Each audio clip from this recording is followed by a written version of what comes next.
Sir ஒருவேளை தீர்ப்பு வந்து சென்சார் குடுங்க அப்படின்னு சொன்னா கூட படம் இமிடியேட்டா வெளிய வரதுக்கான வாய்ப்புகள் இருக்கா சார்? நிச்சயமா இல்ல. நாளைக்கு வந்து வெள்ளிக்கிழமை. நாளைக்கு வந்து மறுபடியும் சென்சார் குடுங்கன்னு சொன்ன பிறகு அது ஒரு மதியத்துக்கு மேல வந்ததுன்னா, கண்டிப்பா ஒரு கட்ஸ் குடுக்குறாங்க அப்படின்னா, அந்த கட்ஸ போய் பண்ணிட்டு, அத வந்து மறுபடியும் ஒரு ரீஎடிட் பண்ணி, சனி, ஞாயிறு 2 நாள் லீவு. திங்கட்கிழமை மறுபடியும் பார்ப்பாங்க.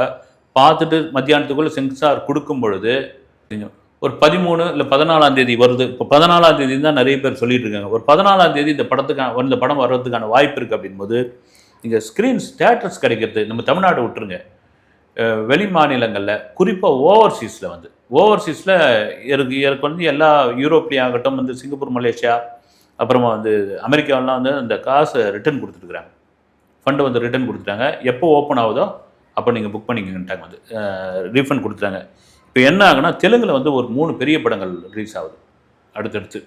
சிரஞ்சீவி படம், பிரபாஸ் வந்து ராஜா சாப் ரிலீஸ் ஆகுது. அப்புறம் ரவிதேஜாவுடைய படங்கள் இருக்குது. இந்த படங்களுக்கு ஓவர்சீஸில் குறிப்பாக அமெரிக்காவில் அதிகப்படியான தெலுங்கு மக்கள் வாழறாங்க. ஆனால் அங்கே ஒரு பெரிய ஃபேன்ஸ் இருக்காங்க. ஒரு பெரிய வரவேற்பு இருக்குது அங்கே. யூரோப்லேயும் அப்படி தான். இப்போ என்ன ஆகிடும், ஜனநாயகனை வந்து நீங்கள் 14ஆம் தேதி கொடுக்கும்போது தியேட்டர் கிடைக்காத ஒரு பெரிய பிரச்சனை வரும். அதே சமயத்தில் இப்போ பராசக்திக்கு சென்சார் கொடுக்கல, சென்சார் கொடுத்துட்டாங்க அப்படிங்கும்போது அந்த ஷோவை தமிழ்நாட்டுக்குள்ளே ஆல்டர் பண்ண வேண்டிய ஒரு சூழ்நிலை வரும். பிக் ஸ்க்ரீனா இதுவா அப்படின்னு. அதனால் எனக்கு தெரிஞ்சு பார்த்தீங்கன்னா, இந்த படம் ஜனவரி 21 இல்லை 22 வரதுக்கான வாய்ப்பு நிறைய இருக்குது. அப்படி ஒரு சூழ்நிலை வந்தால் எப்போ வந்தாலும் விஜய் படம் ஓடுங்க, கொண்டாடுவாங்க.